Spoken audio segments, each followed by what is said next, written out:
What is communication? I don't know.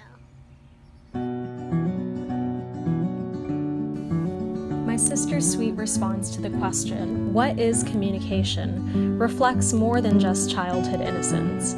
It is pervasive. Scholars have long journeyed to answer this question, and after having studied the topic for almost 6 years now, I thought I had a pretty good answer to it. I was sort of right, but really looking back to a few months ago, pre-COMM 610, I lacked the depth of understanding that I do now. Reflecting back on the semester, there were a few key concepts that resonated strongly with my experience and illuminated a sight for growth as an interpersonal communicator. For one, I deeply resonated with Floyd and Dice's 2012 discussion of the importance of affectionate communication for mental health. As a notorious proponent of constant, explicit displays of affection, I can attest to the power of care and admiration communicated. Before reading this piece, I had an inkling about the good that affection produced. However, now I have the research to back up my barnacle-like tendencies. All jokes aside, this research validated the importance of sharing words and gestures of love. After all, affection is cited as being crucial to happiness. Discussions with a room filled with 20 or so bright young scholars, yes, I'm talking about you all, was a joy in itself, but there was one conversation that really induced a shift in me. Marivell's 2012 piece on being a virtuous communicator put my role as a scholar of communication into context.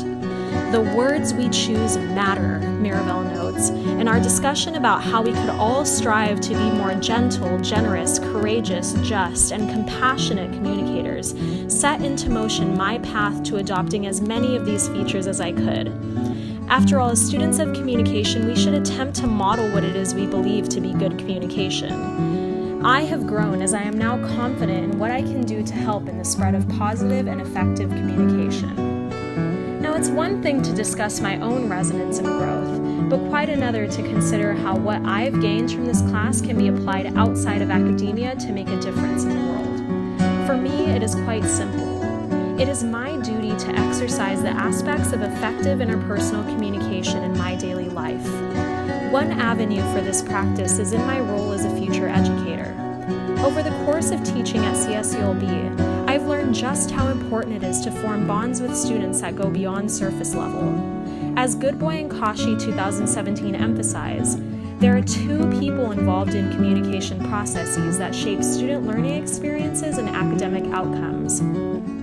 I have witnessed just how important it is to treat my students as human beings, deserving of respectful and fruitful communicative encounters rather than just bodies filling a room. I feel that by being mindful of my interpersonal communication, I can make a difference in the lives of students as they simultaneously make a difference in mine. As a result of everything I've gained this semester, every time I hear the naysayer question, what the heck is learning about communication good for anyway? I smile and think to myself, it's good for becoming better people. These ideas and others we've learned this semester matter because interpersonal communication is the essence of how we relate to those around us. It's the process of making and sharing meaning, of how we make sense of our realities. It matters because by growing as interpersonal communicators, we have the tools to enhance relationships between human beings. So to try and answer the question I posed to my sister, what is communication? I think it's a means to make the world a cooler place.